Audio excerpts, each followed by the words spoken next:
Hi everyone, I am Praveen. और आज के इस वीडियो में हम सॉल्व करने जा रहे हैं मनी सम ये वाला क्वेश्चन।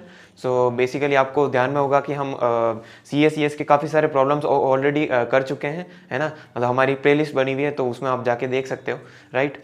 सो हमारे जो बेसिकली जो प्रॉब्लम सॉल्व करने का ऑर्डर है वो थोड़ा सा डिफरेंट है, मतलब ये सी एस जो प्रॉब्लम सेट में दे रखे हैं उससे, है ना।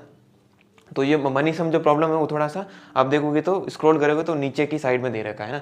हमने प्रॉब्लम पहले इसलिए लिया क्योंकि हमने जो कॉइन कॉम्बिनेशन 1 2 3 ये 3 वेरिएशन देखे थे, तो उनके काफ़ी मतलब सिमिलर है ना। मतलब अब तक हमने जो प्रॉब्लम किए थे उसमें मतलब नंबर ऑफ वेज कैलकुलेट करने थे, है ना। बट अब से मतलब अब जब आगे डीपी के क्वेश्चन आएंगे तो काफ़ी डिफरेंट टाइप के भी क्वेश्चन आएंगे, तो वो सब भी हम देखेंगे। सो इसमें यही है कि ये कॉइन कॉम्बिनेशन जो 3 हमने वेरिएशन जो किया था, तो उसके काफ़ी सिमिलर है प्रॉब्लम, है।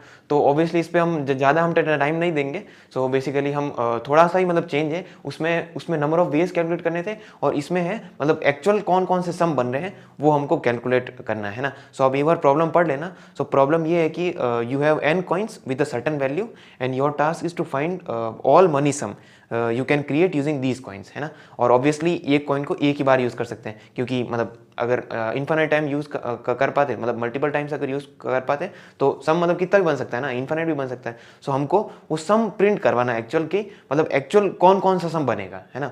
तो मतलब और इसमें ऑर्डर्ड अनऑर्डर्ड वगैरह इसमें मतलब कुछ है नहीं, क्योंकि मतलब इसमें वीएस थोड़ी कैलकुलेट करना है, इसमें तो एक्चुअल सम है वो बताना है। मतलब कॉइन भले किसी भी ऑर्डर में लो उससे मतलब नहीं है ना, मतलब सम कौन कौन से बन रहे हैं वो हमको प्रिंट करना है, राइट। तो इसके जो एग्जाम्पल दे रखे हैं वो देख लेते हैं। सो एग्जाम्पल दे रखा है कि n इज इक्वल्स टू 4, यानी 4 कॉइन्स है। कॉइन की वैल्यू क्या क्या है, 4 2 5 2, है ना। ये वैल्यूज है। अब बताओ मतलब कौन कौन से सम बन रहे हैं, तो लिखना स्टार्ट करते हैं एक एक, है ना। तो मतलब ये कॉइन को एक ही बार यूज करना है, ऑब्वियसली ये तो ऑफकोर्स ही बात है ना। क्योंकि मल्टीपल टाइम यूज करते हैं तो कितना भी सम कितने भी बना सकते हैं ना, इन्फाइनाइट तक, इसलिए। तो सबसे पहले देखते हैं कि एक टू लिया तो टू, मतलब स्टार्टिंग से करते हैं कि कौन कौन से मतलब सॉर्टेड और ऑर्डर में एक बार लिखते हैं मेज, ताकि ट्रैक रहेगा, है ना। तो मान लो कि एक तो 2 आएगा और एक क्या 4 को ले लूँ तो एक 5, है ना। और क्या क्या आ सकता है, देखो इन दोनों को मैं सम कर दूँ तो 6 आ सकता है ना। 7 बन सकता है क्या किसी वे से, हाँ 2 + 5 कर सकते हैं, 7 भी बन सकता है। अच्छा 8 बन सकता है, हाँ 8 भी बन सकता है, 4 2 2, है ना। ऐसा नहीं कि 4 4, क्योंकि 2 बार नहीं रहना ना, बट 4 2 2 ये बन रहा है। अच्छा तो 8 भी बन रहा है। अच्छा 9 बन रहा है क्या, हाँ बन रहा है, देखो तो 5 + ये 9 भी बन रहा है। 10 बन रहा है, हाँ 10 बन रहा है क्या, नहीं बन रहा, क्योंकि देखना कितना, ये कितना रहा है, 6 + 7 8, और फिर सीधा 10 नहीं बन रहा है। अच्छा 11 बन रहा है क्या, सॉरी मैं कैलकुलेट कर देता हूँ, कितना 6, हाँ 6 ये बन रहा है, देखो ये 6 और +5 11 भी बन रहा है ना। 12 बन रहा है, 12 नहीं 13 बन रहा है, आई थिंक, है ना 13 ही बन रहा है। तो ये बन रहे, तो ये चेक कर लेता हूँ मैं, ये आ रहा है क्या, हाँ 13। तो ये हार है, तो ये हमको प्रिंट करवाने हैं। हाँ अब इसमें देखो डिफरेंट टाइप का क्वेश्चन है ना, तो इसमें ये सारे मतलब जो वेज आ रहे हैं वो प्रिंट करवाने हैं। तो ये मतलब क्वेश्चन ऐसे दिखने में हार्ड है कि यार इसमें प्रिंट भी करवाना है, ऐसा क्या होगा, है ना। बट ये भी बहुत ईजी है, इसमें भी हम सम पे ट्रैवर्स वो हम देखेंगे कि कैसे करेंगे, है ना। इसकी जो अप्रोच है वो हम डिस्कस करेंगे, राइट। मतलब कॉइन कॉम्बिनेशन 3 आप देख के आए हो तो मतलब क्वेश्चन है ही नहीं, बहुत इजी क्वेश्चन है ना। इसमें बस प्लस की जगह और करना है, और इसमें ये भी पता है कि मतलब एक कॉइन को एक ही बार लेने, तो ये भी एक हिंट मिल गया। तो वही मतलब जो कॉइन कॉम्बिनेशन 3 में फॉलो किया था, है ना, ये चीज़। तो मैं ये देखूंगा कि मतलब इस पे आया, और देखूंगा कि इसको अगर मतलब टेक करूं और मतलब नॉट टेक करूं, है ना। तो मैं अगर टेक करूंगा या फिर नॉट टेक करूंगा, तो दोनों केस में अगर टेक किया तो भी नेक्स्ट पे जाऊंगा, और नॉट टेक किया तो जाऊंगा, है ना। और वापस इस पे नहीं आना पड़ेगा, इसका मतलब ट्रैक रखना पड़ेगा। समझ में आ गया, ट्रैक रखना पड़ेगा, तो वही एक और स्टेट बनेगी इसकी, और एक वो सम वाला, एक सम वाला देखेंगे। तो ऑब्वियसली ऑर्डरिंग वगैरह अब सब समझ गए होंगे, जो कॉइन कॉम्बिनेशन 2 और 3 पढ़ के आए वो तो एक मतलब एक बोलते ही समझ गए होंगे कि ये क्या करने जा रहे हैं, है ना। सो अब हम इसका मतलब सीधा इम्प्लीमेंटेशन ही देख लेते हैं, है ना, ज़्यादा टाइम वेस्ट नहीं करते, क्योंकि वो सेम चीज़ मैं वापस लिखूंगा कॉइन कॉम्बिनेशन 3 में जो लिखी थी, है ना। सो मतलब तो सीधा इसका इम्प्लीमेंटेशन ही देख लेते हैं, राइट। सो अब हम इसका इम्प्लीमेंटेशन देखते हैं।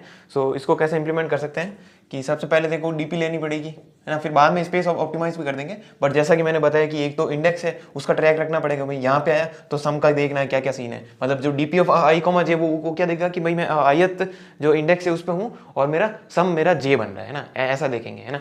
सो उस वो मैं बन रहा है या नहीं बन रहा है, उसमें स्टेट होगी ना 0 और 1 की, तो दो ही चीज़ देखेंगे। या फिर इनफैक्ट करने वाला इसको जो कॉइन कॉम्बिनेशन जो 3 मैंने करवाया है उससे भी कर सकता है। कैसे कि मान लो कि वो वेज ही पहले कैलकुलेट कर दिया और एक कॉइन को एक ही बार ले सकते हैं। जो कॉइन कॉम्बिनेशन 3 में एक्सटेंशन जो देखा था उसका कॉइन कॉम्बिनेशन 2 का, तो उसमें जाके कोई बोलेगा कि सर मैं ऐसा भी तो कर सकता हूँ, उसमें जाके देखूंगा कि अगर सारे कॉइन्स पे ट्रेवर्स कर दूंगा और देखूंगा कि उसके अगर कोई भी एक भी कॉइन बनने का वे है, इसका मतलब वो हमारा आंसर हो सकता है। बस फिर मैं आंसर को वहाँ पे प्लस प्लस कर दूंगा और मैं वेक्टर में पुश कर दूंगा और वेक्टर प्रिंट करवा दूंगा। हाँ वो सही है, वो चल जाएगा, है ना। बट वो उसमें क्या मतलब प्लस कर रहे थे ना, प्लस इक्वल्स टू मतलब जो सारे वेज कैलकुलेट करने के लिए ऐड कर रहे थे ना, इसमें वो और कर देंगे, है ना। मतलब प्लस उसके अंदर अगर 1 भी पड़ा हुआ है तो भी चल जाएगा। मतलब उसके अंदर नंबर ऑफ वेज अगर ऐड करने की जरूरत नहीं है, वहां पे अगर 1 अगर पास करूं, मेरे को यही तो देखना है कि बन रहा है या नहीं बन रहा है। तो वही तो चीज़ है यहाँ पे भी, है ना। तो ज़्यादा हम टाइम नहीं लेते हुए सीधा कर लेते हैं। तो सीधा मैं स्पेस ऑप्टिमाइज ही लिख दूँ क्या, कि बट थोड़ा सा लिख देता हूँ चलो, कि भाई n, ये पहले इंश्योर मतलब पहले ये तो जो इंडेक्स है जहाँ पे जाके इंश्योर करूंगा कि फिर देखूंगा कि मतलब जो सम है उसके अंदर क्या क्या क्या चल रहा है ना। x है वो तो क्या है कि सम ऑफ जो ऑल कॉइन्स है वो, है ना। क्योंकि मतलब देख सकते हैं कि sum of all coin is less than I think 1E5 दे रखा है ना। आई थिंक देख लेता हूँ मैं वापस, 1E5 है ना।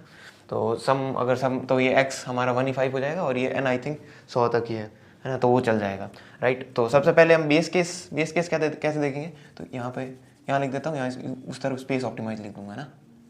तो डी ऑफ n, x क्या है, सम ऑफ ऑल, है ना, क्योंकि मैक्सिमम तक वहाँ तक जाएगा।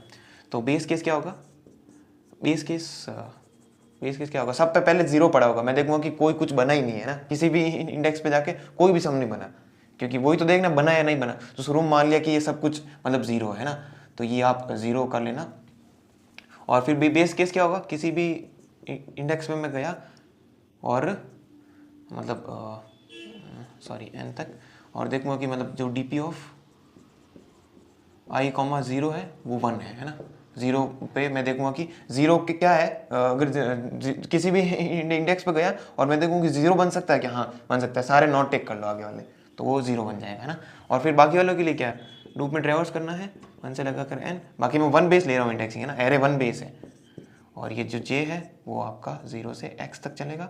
और मैं देखूंगा कि नॉट टेक करूंगा तो सोच देखूंगा कि पूरा जो j आ रहा होगा वो कहाँ से आ रहा होगा, आपका डी ऑफ i - 1 j से आ रहा होगा। और अगर मैं टेक करना चाहूँ तो सबसे पहले देखूंगा कि मतलब जो a ऑफ i है that should be less than equal to j। और फिर देखूंगा कि i, j और इक्वल टू, या फिर आप इफ कंडीशन लगा रहे कर सकते हो, और मतलब वो 1 होगा सारे वेज से, तो ये भी बन जाएगा, है ना। मतलब किसी भी वेज से अगर बनाया तो ये हो जाएगा i - 1 और j - a ऑफ i, है ना। ये बाकी ठीक है, ये आ गया। और बाकी अच्छा आप सर लास्ट में वो भी चीज़ करनी है कि कौन कौन से आएंगे।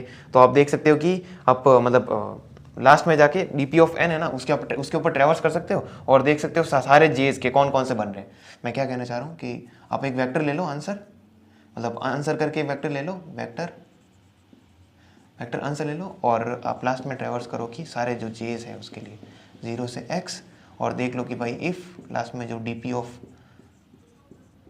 j अगर कुछ भी पड़ा हुआ है तो आंसर डॉट पुश बैक, मतलब जो भी है आप लिख सकते हो क्या जी, है ना, ये बन सकता है। और फिर क्लोज कर देना और फिर इसको प्रिंट करवा देना, है ना। पहले इसकी साइज प्रिंट करवाना है, फिर ये पूरा जो है वेक्टर प्रिंट करवा देना।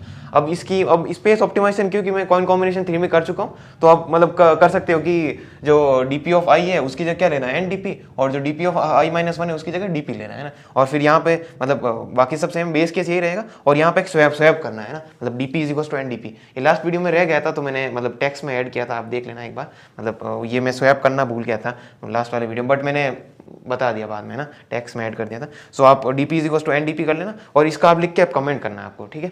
So okay, thanks for watching.